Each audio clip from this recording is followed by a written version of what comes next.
The man who gave that speech, CJ Thorpe, joins us now alongside Penn State friend and teammate Lamont Wade. CJ, let me start with you. The speech has been viewed thousands of times through various social media platforms. What sort of reaction have you heard? It's been an overall positive reaction, I would say.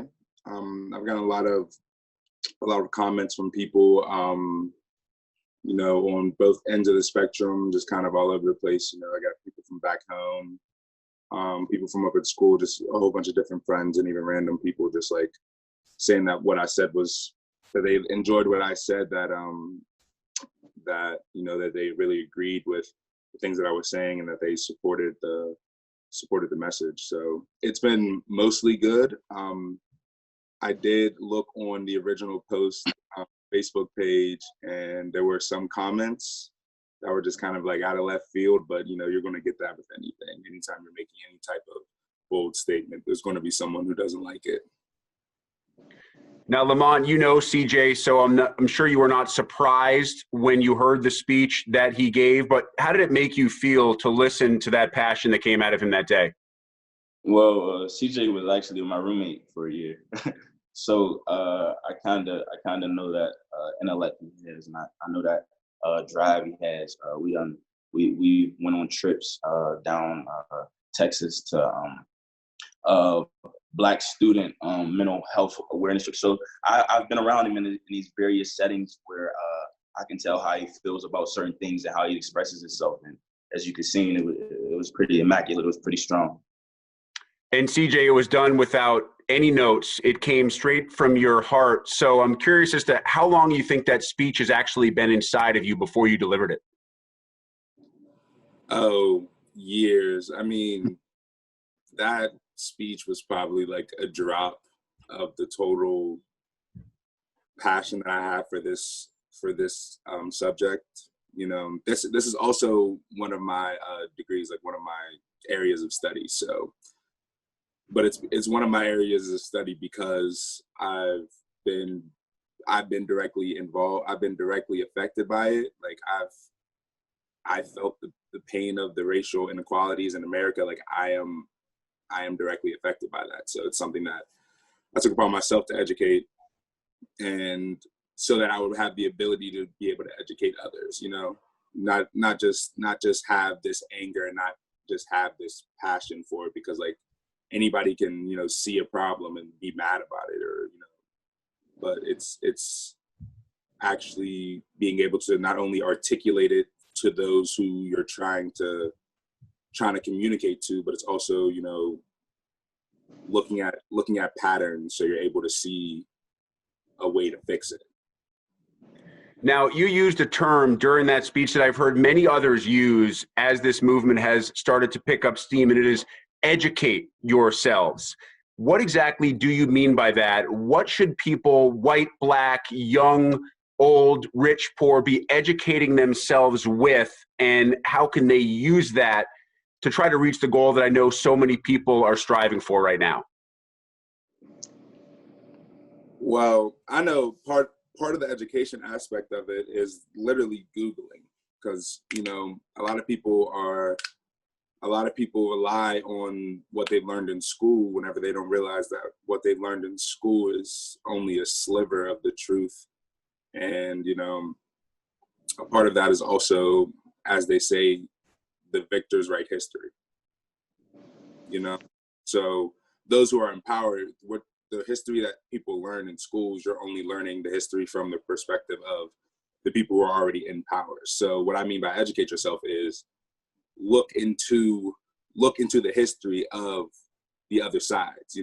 Don't just look at capitalist history. Don't just look at white history, whatever, but look at the entirety of American history. Look up what was Black Wall Street. Look up different stories that you can learn from people who were alive during this time period, because this time period was not, I think that a lot of people, and I think that with education this also goes into it, but a lot of people don't recognize the fact that, the civil rights movement was 60 years ago. We have people at our marches today that were marching with Martin Luther King, that were marching with Rosa Parks, that were marching with all the people who are in your history books during that one chapter that they have on Black history. So what I mean by educate yourself is literally just go outside of the box. Like Google Black history. I promise you, you will learn so much in 30 minutes of research, 30 minutes to an hour of research than you probably learned in your whole 1 week of Black history that you had in high school. Lamont, what sort of reaction do you expect to get? What sort of reaction do you hope to get as the entire Penn State team starts to congregate together, student athletes now coming back to campus, white and black? How different do you expect it to be from years past? I kind of see, of course, around America, a lot is changing right now. Simply the fact that, like, how people are saying there's visibly like more white protesters and different type of stuff like that. So I feel like overall, we're taking a lot of very bad situations and trying to make light of them, trying to turn them into something positive, because we can't get back any of the disparities that we've been through. But what we can do is build off of, you know what I'm saying? And that's what we've been starting to do already here within the team, here within Penn State community, from different group chats or different talking spaces that are really amazing, and a lot of places aren't doing. So those are definitely a few ways. Both of you, feel free to answer this question if you like. CJ, I could start with you. How much more empowered do you feel, if you feel more empowered, because you belong to a program, you are part of a program that employs one of the very few African-American head coaches in FBS football? Well, I mean, I know personally that was a big reason of me even coming to Penn State still, because, you know, not only is he one of the only Black coaches in FBS, but he's also a Black coach at a predominantly white institution that has been rooted or normally, you know, ran by white men. So it's something beautiful to see someone not only get into the space where it's, you know, they have this power where they're, you know, doing something that not many other Black men have been able to do, but also doing it at the highest level. It's not just like, oh, he's a Black D1 coach, but he's D1 AA, you know. So it's not like that at all. He's in the top 10 program. So it's very empowering. Lamont? Kind of exactly what CJ said. Him being able to do things like create open spaces for us to communicate. And whenever you're running such a big time organization, it's worth a lot. Communication is very key, and that's something that he stresses. And him being able to do that on top of like CJ said, exactly, like literally everything CJ said, on top of him doing it at the level he's doing it, and how it's been in the past, and the way he's able to success is evident. Can't nobody deny his success, honestly, and that's one of the best things about it. You know what I mean? All right, CJ, let's finish with this. A lot of news right now coming out of Iowa City and the Iowa football program, and I was struck by an Iowa player who penned a letter, posted it to Twitter, and it's gotten support from all of his teammates, basically telling Iowa fans that if you don't support the movement, if you don't support the players off the field, they don't want you in the stadium on Saturday. To paraphrase, this player basically said, I'd rather play in front of 1,000 fans that I know that care in comparison to play in front of 70,000, most of whom are just there to be entertained. How similar do you feel? I think that, you know, that statement is very, very on point with the realities of it, because it changes the way that you view the game whenever you're seeing us as more than just the number, more than just the players on the field. Whenever you not only see our activism, not only see our intelligence, not only see these things that we're doing outside, but you also see us on the field, then it brings this duality into it. It's like, oh wow, like I'm seeing this player like that I know outside of it and that I support outside of it.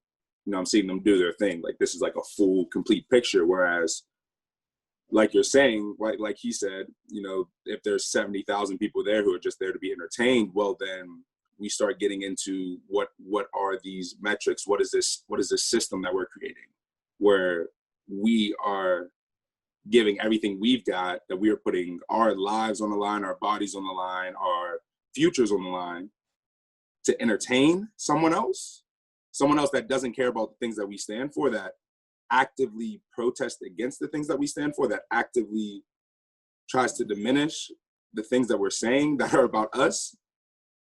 And whenever you realize that if they're not supporting us, especially now in this moment, therefore they're saying our lives don't matter. They're saying that they're not supporting our lives. So why then do our lives matter to you whenever we are football players, whenever we are on the field for your entertainment, but it doesn't matter whenever it's outside of it? No. So I would agree with him 100%. And I would say the same sentiments, that if you don't support us off the field, then there's in no way, shape, or form should you even be watching us, should you even be able to be entertained by us. Because I don't want to go on, you know, too long of a rant or anything, but I think it also goes back to, you know, during the season, whenever we had the situation with Jonathan Sutherland, you know, and in that situation, you know, there was somebody who literally was saying, you know, I want to be entertained by you, so I want you to look how I want you to look. I want you to do the things that I'm telling you to do. Do you see how that power dynamic changes? Because he's not seeing him as a person, he's seeing him just as a player on the screen. So he's like, well, I should be able to customize my player on the screen. And then do you just hear how it's turning from, I'm watching a person do what they love to do and what they enjoy to do, and I'm simply just watching them, to now I'm in control of this person who's on this field because I'm paying the money, so they better be doing exactly what I'm saying to do because I'm paying the money for them, you know? So I think that is just a huge, that's another problem that, you know, that we have, is just whenever people have this duality in the way that they see football players.